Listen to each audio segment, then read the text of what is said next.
tidak bisa berubah, tapi butuh waktu. Nah, kalau waktu itu menyiksa untuk kita dan membuat kita jadi sakit, ada kutipan dari salah satu media sosial, if it's destroying you, then it's not love. Jadi kalau itu menghancurkan diri kamu, kehidupan kamu dihancurkan oleh situasi tersebut, berarti itu bukan cinta.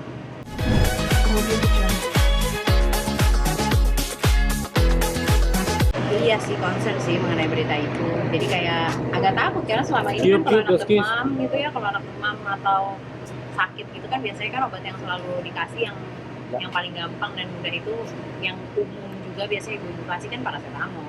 Jadi kalau ditanya khawatir ya khawatir karena kan ya selama ini kalau dihitung mundur bertahun-tahun ke belakang kalau ada sakit kayak demam atau sejenisnya pasti kita menggunakan itu. Tapi ya karena kita juga masyarakat umum ya kita tunggu aja dari pemerintah dan dari pihak kedokteran solusinya nanti bagaimana gitu. Kalau memang sekarang harus dihindari ya kita hindari dulu. Kita ikutin, kalau aku sih modelnya ya ikutin yang berlaku aja. Kalau memang harus di stop penggunaannya ya stop. Kalau misalnya nanti udah boleh atau mungkin ada solusi lain ya.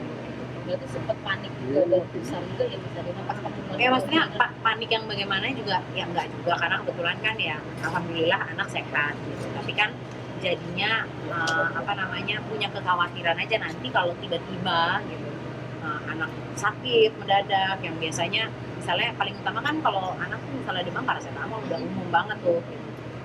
Ya paling jadinya kita bingung gitu ya mau nggak mau ya harus konsul ke dokter. Jadi mungkin ya jangan coba-cobalah kalau untuk penyakit anak, jangan coba-coba menjadi dokter sendiri, tapi lebih baik kita datang ke rumah sakit, kita memang pergi ke dokter spesialis anak, memang apa yang terbaik buat anak. Biasanya solusinya apa nih? Biasanya kan kalau orang tua khususnya ayahnya kayak ada ramuan tradisional nggak sih atau enggak sih? Kalau aku langsung ke dokter spesialis anak aja. Jadi kalau misalnya ada apa-apa, memang jangan sampai ada salah penanganan. Kalau aku gitu. Kakak sendiri tuh tipe anak yang rentan atau anak yang kuat sih? Rafaelo itu cukup kuat sih, tapi kalau dia tuh lebih ke alergik perubahan musim. Jadi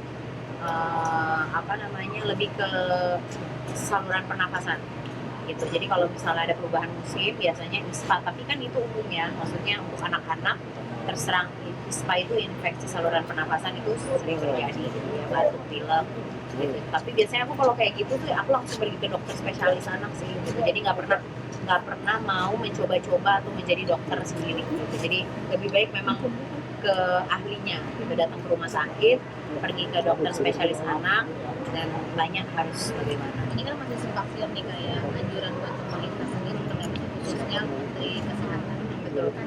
Ya itu dia yang wakili ibu-ibu deh. Ya kalau aku sih itu dia yang tadi aku bilang lagi gitu. Pertanyaannya itu adalah ya lebih baik kita jangan menjadi dokter sendiri gitu. Jadi kita tunggu aja nanti apa hasilnya dari pemerintah, bagaimana dari kedokteran, bagaimana nanti solusinya mengenai paracetamol ini untuk anak-anak. Jadi jangan sampai apa yang kita konsumsi selama ini membahayakan buat anak kita gitu kan. Ini kan adalah generasi penerus bangsa nih anak-anak nih. Gitu. Jangan sampai ada obat-obatan yang mengandung hal-hal yang tidak baik yang dikonsumsi sama anak-anak. Itu aja sih gitu. Pasti aku rasa ini umum dikhawatirkan sama para ibu-ibu gitu loh. Jadi mudah-mudahan nanti dapat solusinya yang terbaik lah dari pihak kedokteran, dari kesehatan, dari pemerintah. Tapi Talita sempat ini nggak sih, sementara ini kan paracetamol sirup ini udah ada dari zaman dulu. Iya, Kenapa sih kok baru sekarang gitu? Sempat gitu nggak sih lu?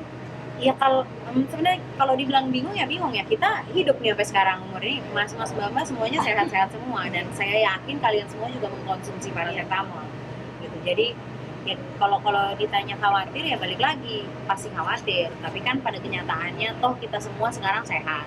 Jadi kalau misalnya ternyata ditemukan ada yang tidak baik kandungannya di dalam paracetamol, ya lebih baik kita menunggu aja nanti apa sih hasilnya, karena kan mereka sekarang ini lagi ini kan ya lagi dicari tahu kan bagaimana dan apa dan sebagainya nih yang tidak baik di kandungannya. Ya kita tunggu aja hasilnya apa, solusinya apa, yang terbaik apa, karena pasti pemerintah dan kedokteran pasti akan melakukan yang terbaik lah buat seluruh masyarakat Indonesia, khususnya anak-anak gitu. Sempat wanti-wanti gimana nanti kalau ini memang udah nggak bisa lagi paracetamol sirup ini, aku harus prepare apa nih awal-awal kalau anak tadi sakit? Udah.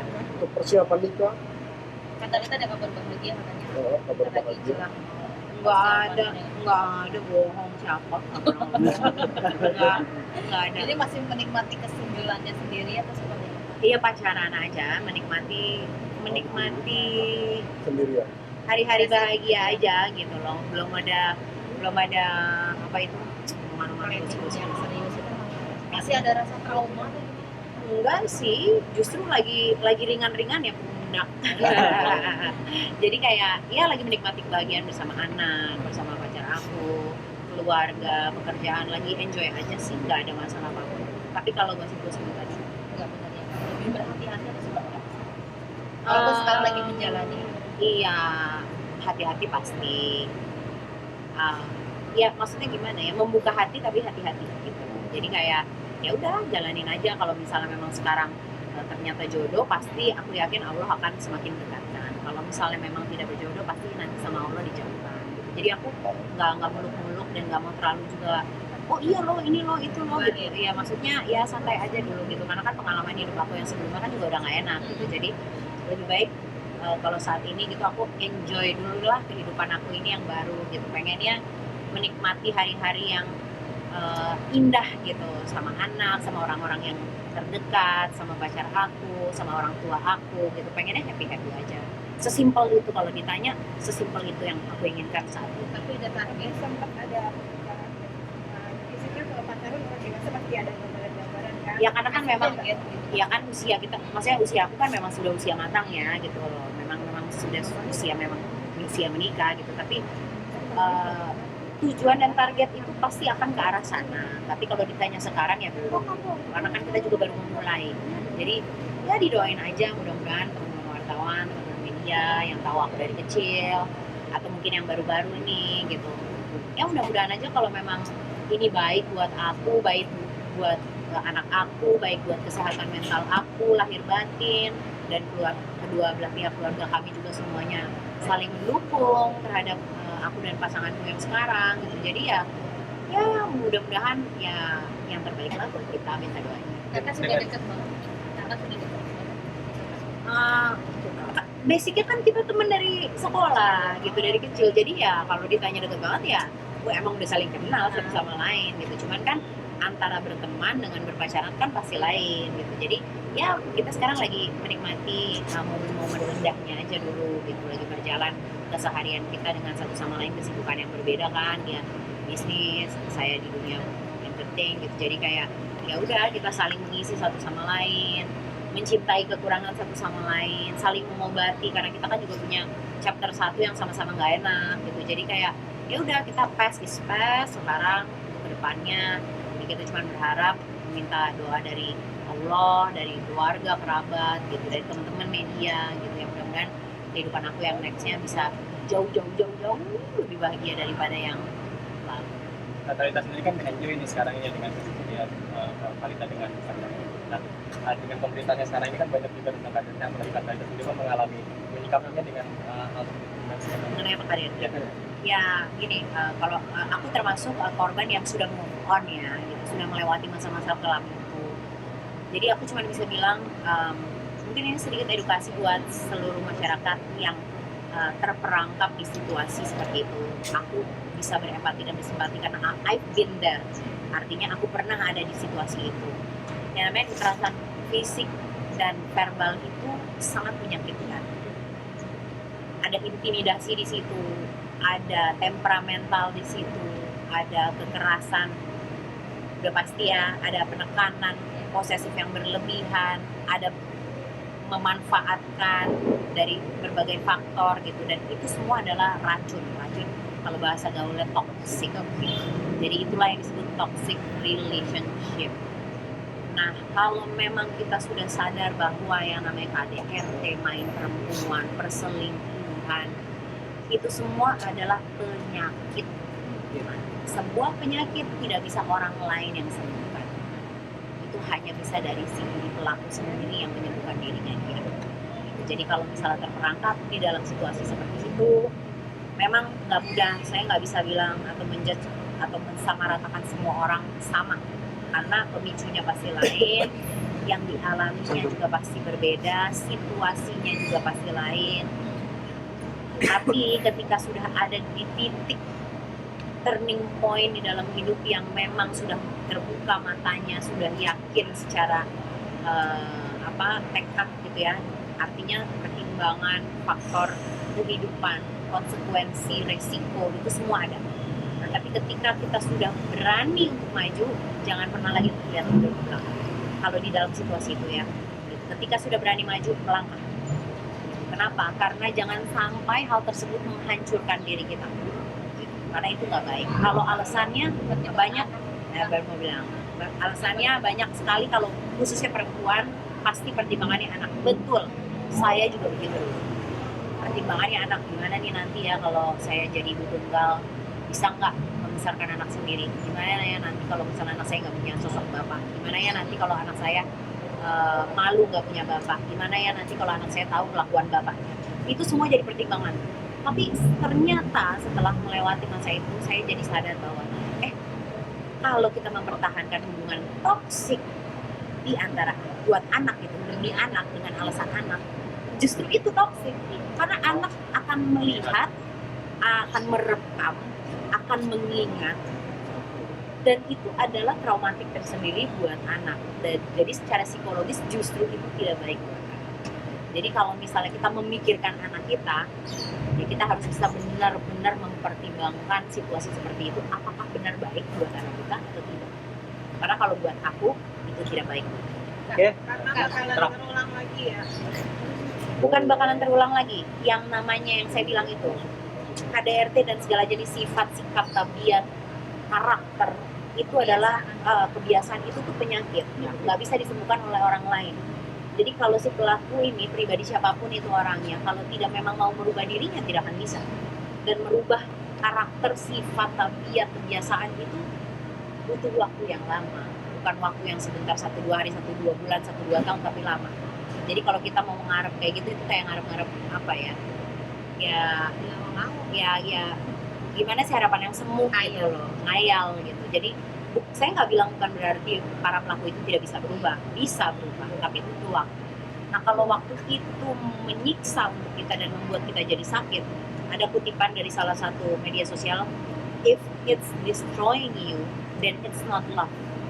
Jadi kalau itu menghancurkan diri kamu, kehidupan kamu dihancurkan oleh situasi tersebut, berarti itu bukan cinta. Jadi jangan menjadikan alasan anak, cinta, untuk mempertahankan sebuah relationship yang toxic. Berarti Fatalitas sendiri. pihak sana trigger dari sana gitu memutuskan untuk kembali dan bersama lagi, itu tidak salah ya? Karena kamu punya pengalaman itu. Kalau aku bilang gini, belum tentu salah. Kita nggak bisa menjudge orang bahwa kalau ada pasangan yang tiba-tiba mau berdamai gitu ya, kita nggak bisa menjudge mereka salah karena mereka punya pertimbangannya sendiri.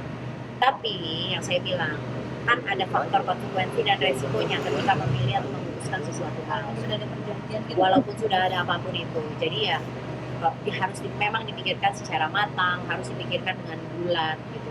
Bahwa untuk maju saya sangat paham, sebagai wanita saya sangat paham, maju itu sangat sulit. Saya pun butuh waktu bertahun-tahun, tapi ketika maju saya benar-benar tidak sedikit pun menoleh lagi ke belakang. Karena momok yang ada di belakang pundak saya bertahun-tahun akhirnya lepas. Yang selama ini saya tutupin sendirian akhirnya lepas. Akhirnya saya bisa menghirup udara segar, bisa maksudnya merasa happy itu tuh dari dalam, dari batin, secara batin gitu. Jadi kalau ngomong soal, tapi kalau misalnya ada pasangan yang lain, mereka mau berdamai atau apa ya itu hak mereka aja. Tapi ingat bahwa segala bentuk perubahan karakter, sifat, tabiat seseorang tidak semudah itu dan tidak secepat. Ada proses waktu. Oke, Nuhun Kak. Ini dong.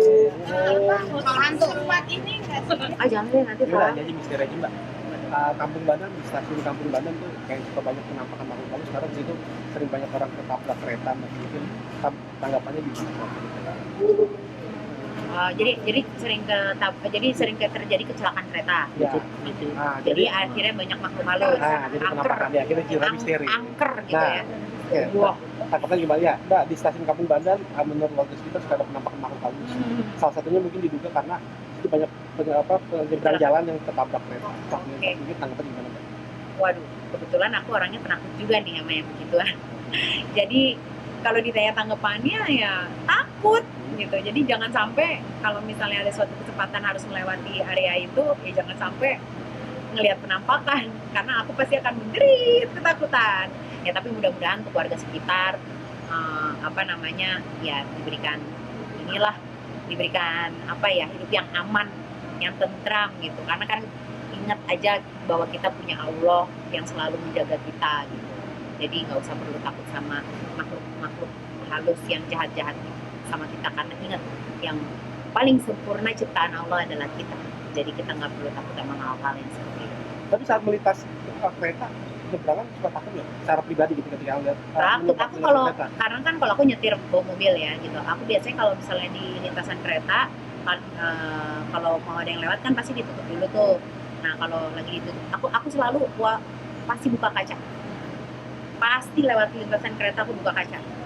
Karena ya kadang-kadang kita di mobil dengerin musik keras, dengerin apa gitu, mungkin jadi takutnya nggak denger sirene atau sign-sign dari si palang kereta itu kan. Jadi aku lebih baik antisipasi, ya kan, namanya juga seorang ibu rumah tangga, walaupun ibu muda, anak juga masih muda, masih kecil, tapi tetap aja kita harus save first, harus safety. Jadi kalau aku lewatin lintasan pasti aku buka tuh sedikit kaca supaya kedengeran nih, mau bunyi sirenenya, mau bunyi keretanya, sampai benar-benar set di depan mata udah lewat aman, oke, baru nyebrang. Kita terakhir Pak, ada warga negara asing melakukan pelecehan ke petugas imigrasi di Bandara Soekarno. Pelecehan ke petugas imigrasi? Dalam artian ketika dicek data ininya, paspornya ternyata dia udah lewat dari 2 hari, dan dia kayak mengacungkan jari tengah dan mengeluarkan kata-kata kasar. Oke. Jadi bentuk pelecehan. Ini tanggapannya gimana dari warga negara asing? Kalau menurut aku, kalau misalnya ada WNA yang seperti itu, satu karena dia sudah karena izinnya dia juga sudah overstay, berarti ya ada sanksinya. Yang kedua soal pelecehannya itu juga ada sanksinya, karena kita negara hukum, jadi langsung ini aja. Kalau menurut aku sih langsung digugat secara hukum aja. Nanti kan ada aturan-aturannya tuh, penyalahgunaannya yang mana yang dia langgar, nanti ada hukumannya, ya biarkan mereka merasakan apa kesalahan yang mereka buat, ya akibatnya adalah hukuman tersebut gitu. Karena menurut saya kalau kita aja nih warga Indonesia, kalau kita pergi ke luar negeri atau kita liburan keluar Indonesia, kita kan patuh sama aturan negara yang kita tuju. Jadi kalau ada warga negara asing yang datang ke rumah kita nih Indonesia gitu, ya mereka juga harus patuh dengan peraturan yang ada di Indonesia. Kalau mereka melanggar, ya harus ada hukumannya, harus ada ganjarannya supaya ada efek jerah. Oke, terima kasih. Terima kasih. Audio Jungle.